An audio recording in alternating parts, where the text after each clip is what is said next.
Okay, let's chant Namo Tassa together. Namo Tassa Bhagavato Arahato Samma Sambuddhassa. Namo Tassa Bhagavato Arahato Samma Sambuddhassa. Namo Tassa Bhagavato Arahato Samma Sambuddhassa.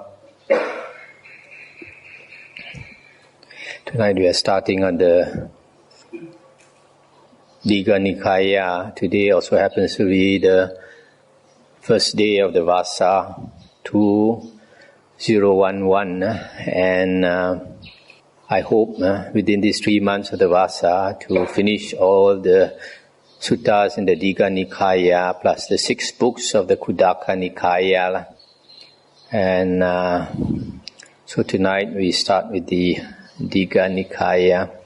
Now the Digha Nikaya means the long discourses of the Buddha. Digha means long, and Nikaya means collections of the discourses. According to the very much respected historian Professor Akira Hirakawa, in his book The History of Buddhism, I think, he says that the true Dhamma existed for 500 years. Actually, this is what the Buddha says, that the true Dhamma will last for 500 years, meaning that after 500 years, the Buddha warned that it will be polluted.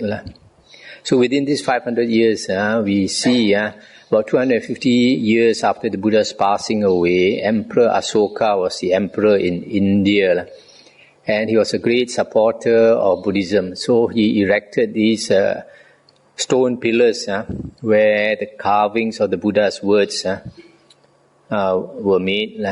And now that they have dug up these Asoka pillars, they find that during Asoka's time there were 5 Nikayas. So this is the real Dhamma of the Buddha, the 5 Nikayas, the 5 collections of discourses.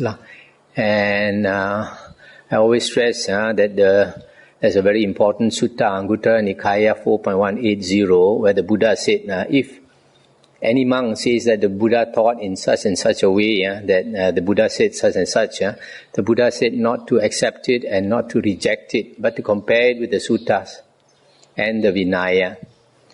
But the Vinaya is the monastic discipline which concerns only monks and nuns. As far as the Dhamma is concerned, the Buddha says, refer only to the early suttas. So these 5 collections, Nikayas, are actually the words of the Buddha. But unfortunately, the Khuddaka Nikaya has been expanded over the years. And we see, like in 1956, the Burmese added 3 books, which everyone knows are not the words of the Buddha, into the Khuddaka Nikaya. And so from there we know how this Khuddaka Nikaya expanded. Actually, Khuddaka Nikaya means a minor collection, but it has expanded to become a major collection, even more than the other 4 Nikayas. So this Digha Nikaya is one of the early Nikayas which have not been added to. If you say there's some pollution, maybe a little bit, but not much. Now, the Digha Nikaya, the English translation was first done by the Pali Text Society, the husband and wife team, T.W. Rhys Davids and Catherine Rhys Davids. And then the latest translation is by Dr. Maurice Walsh. So the Digha Nikaya consists of 34 suttas and 3 sections. The first one, the Sila Kanda Vaga, the moralities, consists of sutta number 1 until number 13. And the second section, the great division of Mahavagga, is the suttas number 14 until 23. And then the third or last is the Patika division, Patika Vagga, from suttas 24 up to 34. So I'll start with the first sutta, which is the Brahmajala Sutra, the supreme net, what the teaching is not. Some monks consider this to be a very important sutta, but to me a sutta is very important if people listen to it and become enlightened or partially enlightened. But if no one becomes enlightened, either path or fruit, then to me it's not so important. So this Brahmajala Sutra, it just tells us about the different views, the different wrong views that existed during the Buddha's time. Okay, thus have I heard. Once the Lord was travelling along the main road between Rajagaha and Nalanda with a large company of some 500 monks. And the wanderer Suppiya was also travelling on that road with his pupil, the youth Brahmadatta. And Suppiya was finding fault in all sorts of ways with the Buddha, the Dhamma and the Sangha, whereas his pupil Brahmadatta was speaking in various ways in their praise. And so these two, teacher and pupil, directly opposing each other's arguments, followed close behind the Lord and his Sangha of monks. Then the Lord stopped for one night with his monks at the royal park of Ambalatika, and Suppiya too stopped there for the night with his pupil Brahmadatta. And Suppiya went on abusing the Buddha, Dhamma and the Sangha, while his pupil Brahmadatta defended them.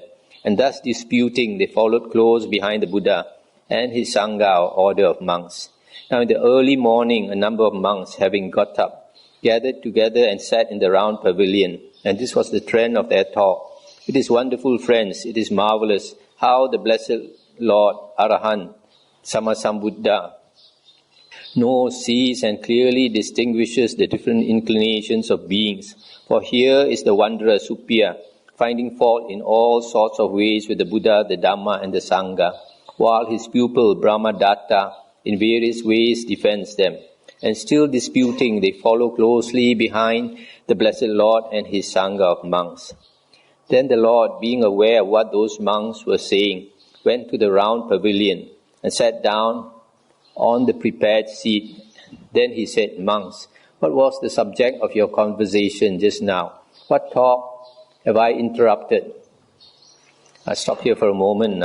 So here you see the Suppiya and his disciple following behind the Buddha and the monks, and they were arguing. One was praising the Buddha, Dhamma and Sangha, one was talking bad.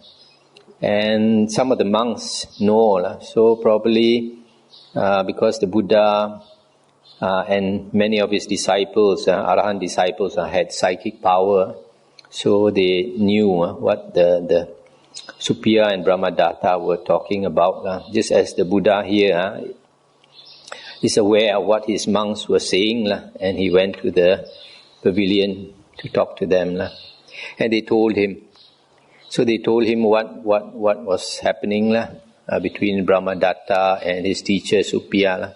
And the Buddha said, "Monks, if anyone should speak in disparagement of me, of the Dhamma or of the Sangha, you should not be angry, resentful or upset on that account. If you were to be angry or displeased at such disparagement, that would only be a hindrance to you. For if others disparage me, the Dhamma or the Sangha, and you are angry or displeased, can you recognize whether what they say is right or not? No, Lord. If others disparage me, the Dhamma or the Sangha, then you must explain what is incorrect as being incorrect, saying, that is incorrect, that is false, that is not our way, that is not found among us. But monks, if others should speak in praise of me, of the Dhamma or of the Sangha, you should not on that account be pleased, happy or elated. If you were to be pleased, happy or elated at such praise, that would only be a hindrance to you. If others praise me, the Dhamma or the Sangha, you should acknowledge the truth of what is true, saying, that is correct, that is right, that is our way, that is found among us. I'll stop here for a moment. So here the Buddha says, he's telling his monks not to be angry or not to be too happy, because emotions, if you get very happy one day, another day you're going to be very sad, because you allow your emotions to sway. So the Buddha's teachings is to control our emotions. Don't be too happy so that you won't be too sad when sorrow comes. And to have a hold on our mind, don't let it move so much. And the Buddha continued, it is monks, for elementary inferior matters of moral practice, that the worldling would praise the Tathagata. And what are these elementary inferior matters for which the worldling would praise him? Stop here for a moment. So here the Buddha is going to go into the list of moral conduct that the Buddha and his disciples practice, and which the Buddha says people praise him for it. But to the Buddha, praising this moral practice, although it's necessary, the Buddha says it is inferior. There are higher things. Okay, the first part, the short section on morality. Abandoning the taking of life, the ascetic Gautama dwells refraining from taking life, without stick or sword, scrupulous, compassionate, trembling for the welfare of all living beings. Thus the worldling would praise the Tathagata. Abandoning the taking of what is not given, the ascetic Gautama dwells refraining from taking what is not given, living purely, accepting what is given, awaiting what is given, without stealing. Abandoning unchastity, the ascetic Gautama lives far from it, aloof from the village practice of sex. Abandoning false speech, the ascetic Gautama dwells refraining from false speech, a truth speaker, one to be relied on, trustworthy, dependable, not a deceiver of the world.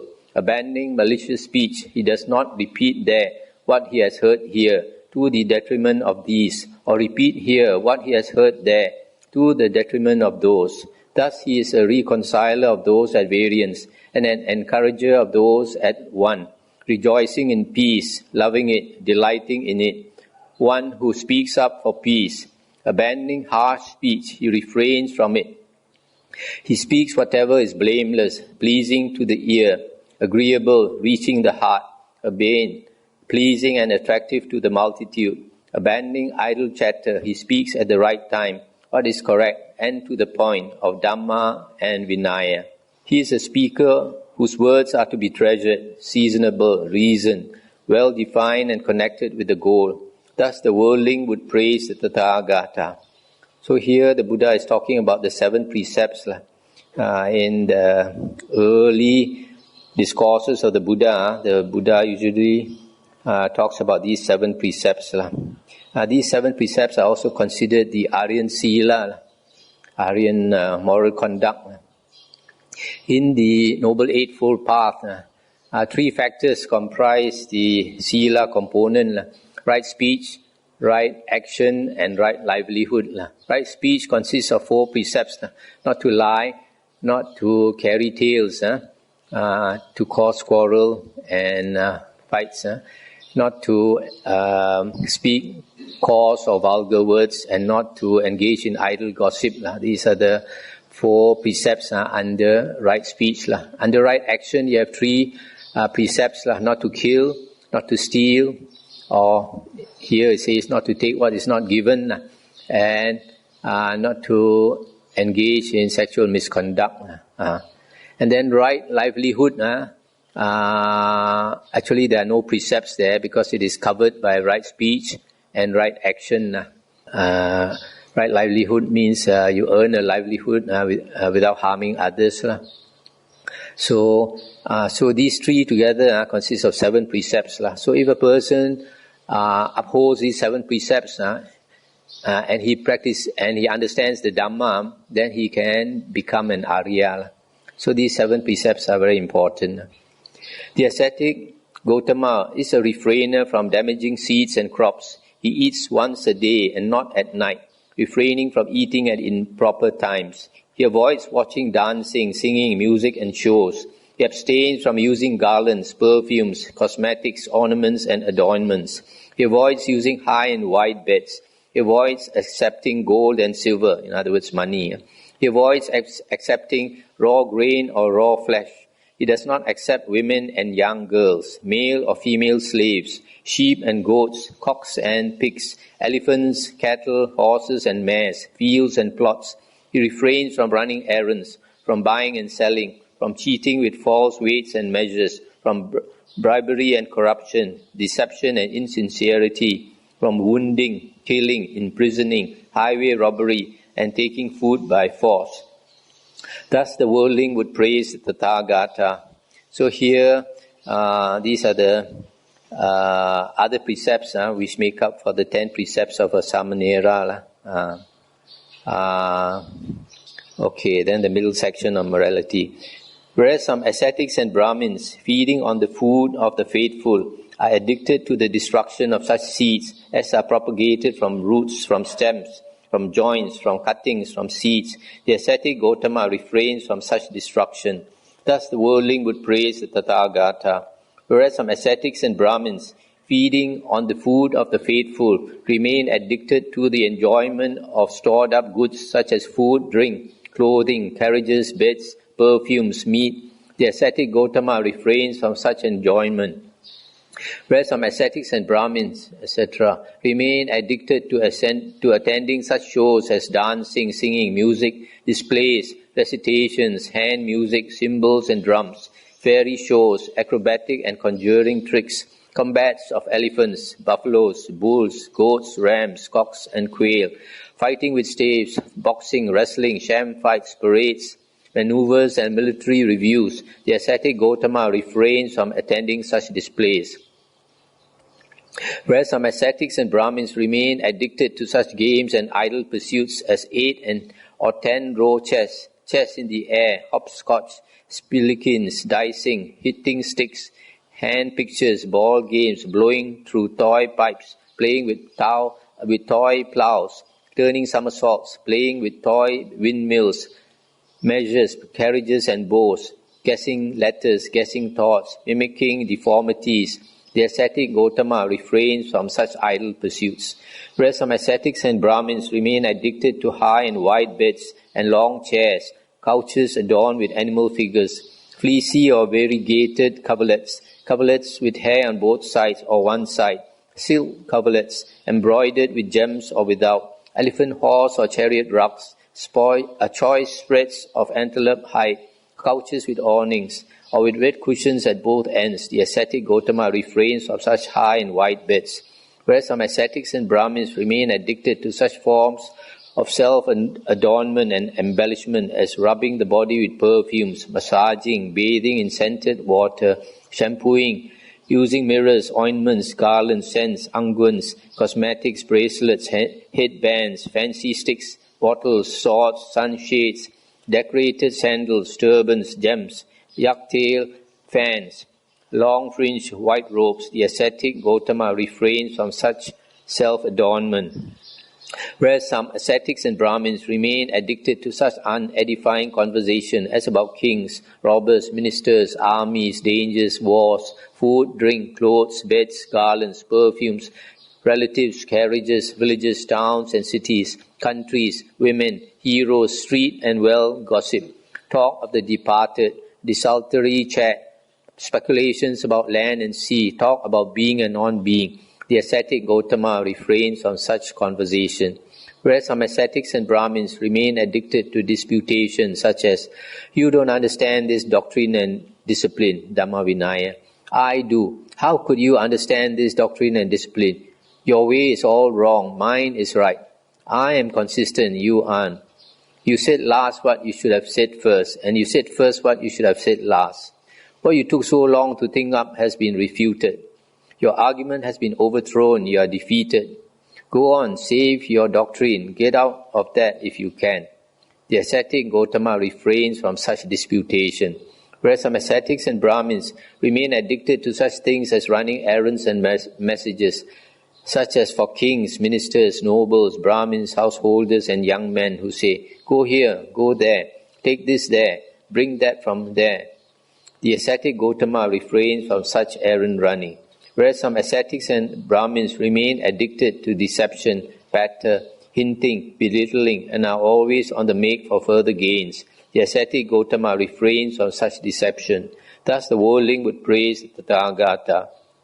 Stop for a moment. So here you see some of these conducts are expansion of the 10 precepts, luxurious living. And the last part, 1.20, this deception, patter, hinting, belittling, on the make for further gains. This is considered wrong livelihood for the monk. Whereas some ascetics and Brahmins, feeding on the food of the faithful, make their living by such base arts, such wrong means of livelihood as palmistry, divining by signs, portents, dreams, body marks, mouth gnawings, fire oblations, oblations from a ladle of husk, rice powder, rice grains, ghee or oil, from the mouth or of blood, reading the fingertips, house and garden law, skill in charms, ghost law, earth house law, snake law, poison law, rat law, bird law, crow law, foretelling a person's lifespan, charms against arrows, knowledge of animals' cries. The ascetic Gautama refrains from such base arts and wrong means of livelihood. Stop here for a moment. You see here, palmistry, fortune telling is not allowed for a monk. And divining by signs, meaning geomancy, what we call hong sui, feng shui, also not allowed for a monk. Wrong livelihood for a monk. Whereas some ascetics and Brahmins make their living by such base arts as judging the marks of gems, sticks, clothes, swords, spears, arrows, weapons, women, men, boys, girls, male and female slaves, elephants, horses, buffaloes, bulls, cows, goats, rams, cocks, quail, iguanas, bamboo rats, tortoises, deer. The ascetic Gautama refrains from such base arts. Whereas some ascetics and Brahmins make their living by such base arts as predicting the chiefs will march out, the chiefs will march back. Our chiefs will advance and the other chiefs will retreat. Our chiefs will win and the other chiefs will lose. The other chiefs will win and ours will lose. Thus there will be victory for one side and defeat for the other. The ascetic Gautama refrains from such base arts. Whereas some ascetics and Brahmins make their living by such base arts as predicting an eclipse of the moon, the sun, a star, that the sun and moon will go on their proper course or will go astray, that a star will go on its proper course or will go astray, that there will be a shower of meteors, a blaze in the sky, an earthquake, thunder, arising, setting, darkening, brightening of the moon, the sun, the stars, and such will be the outcome of these things. The ascetic Gautama refrains from such base arts and wrong means of livelihood. Whereas some ascetics and Brahmins make their living by such base arts as predicting good or bad rainfall, a good or bad harvest, security, danger, disease, health, or accounting, computing, calculating, poetic composition, philosophizing. The ascetic Gautama refrains from such base arts and wrong means of livelihood. Whereas some ascetics and Brahmins make their living by such base arts as arranging the giving and taking in marriage, engagements and divorces, declaring the time for saving and spending, bringing good or bad luck, procuring abortions, using spells to bind the tongue, binding the jaw, making the hands jerk, causing deafness, getting answers with a mirror, a girl medium, a deva, worshipping the sun or great Brahma, breathing fire, invoking the goddess of luck. The ascetic Gautama refrains from such base arts and wrong means of livelihood. Whereas some ascetics and Brahmins, feeding on the food of the faithful, make their living by such base arts, such wrong means of livelihood, as appeasing the devas and redeeming vows to them, making earth house spells, causing virility or impotence, preparing and consecrating building sites, giving ritual rinsings and bathings, making sacrifices, giving emetics, purges, expectorants, and flammagorges, giving ear eye, nose medicine, ointments and counter-ointments, eye surgery, pediatry, using balms to counter the side effects of previous remedies. The ascetic Gautama refrains from such base arts and wrong means of livelihood. It is monks for such elementary, inferior matters of moral practice that the worldling would praise the Tathagata. So here you see the different shaman practices, predictions, making predictions and all that. All this the Buddha says is wrong livelihood. But because the Buddha practices these things, he gets praised for not indulging all these predictions and wrong means of livelihood. But the Buddha still says these are inferior matters of moral practice. There are amongst other matters profound, hard to see, hard to understand, peaceful, excellent, beyond mere thought, subtle, to be experienced by the wise, which the Tathagata, having realized them by his own super knowledge, proclaims, and about which those who would truthfully praise the Tathagata would rightly speak. And what are these matters? There are amongst some ascetics and Brahmins who are speculators about the past, having fixed views about the past, and who put forward various speculative theories about the past in 18 different ways. I stop here for a moment. So here is there are 18 different wrong views about the self and the world based on the past. On what basis, on what grounds do they do so? There are some ascetics and Brahmins who are eternalists, who proclaim the eternity of the self and the world in 4 ways. On what grounds? Here monks, a certain ascetic or Brahmin, has by means of effort, exertion, application, earnestness and right attention, attained to such a state of mental concentration that he thereby recalls past existences, 1 birth, 2 births, 3, 4, 5, 10 births, 100, 1,000, 100,000 births, several hundred, several thousand, several 100,000 births. There my name was so and so. My clan was so and so, my caste was so and so, my food was such and such, I experienced such and such pleasant and painful conditions, I lived for so long. Having passed away from there, I arose there. There my name was so and so, and having passed away from there, I arose here. Thus he remembers various past lives, the conditions and details. And he says, the self and the world are eternal, barren like a mountain peak, set firmly as a post. These beings rush around, circulate, pass away and re-arise, but this remains eternally. Why so? I have by means of effort, exertion, attained to such a state of mental concentration that I have thereby recalled various past existences. That is how I know the self and the world are eternal. That is the first way in which some ascetics and Brahmins proclaim the eternity of the self and the world. And what is the second way? Here monks, a certain ascetic or Brahmin, has by means of effort, exertion, etc., attained to such a state of mental concentration that he thereby recalls 1 period of contraction and expansion, 2 such periods, 3, 4, 5, 10 periods of contraction and expansion. There my name was so and so. That is the second way in which some ascetics and Brahmins proclaim the eternity of the self and the world. Stop here for a moment. Here, a period of contraction and expansion refers to a world cycle. A world cycle.